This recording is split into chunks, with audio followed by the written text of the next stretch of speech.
అనంత పద్మనాభ స్వామి ఆలయం పేరు మీరు వినే ఉంటారు.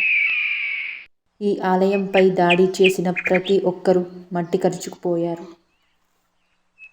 భారత ప్రభుత్వ అనుమతితో 5 సభ్యుల బృందం ఈ ఆలయంలోని 7 తలుపులు తెరవడానికి వచ్చినప్పుడు అసలేం జరిగింది? ఈ ఆలయానికి సంబంధించి 7వ తలుపును ఇప్పటి వరకు ఎవరూ ఎందుకు తెరవలేకపోయారు? ఈ ఆలయంలోని విష్ణువు ఎలా అవతరించారు? ఈ ఆలయంలో ప్రత్యేక డ్రెస్ కోడ్ ఉంటుందా? ఈ ఆలయంలోని 5 కిటికీల రహస్యం ఏమిటి? ఈ ఆలయం యొక్క పూర్తి చరిత్ర ఏమిటి?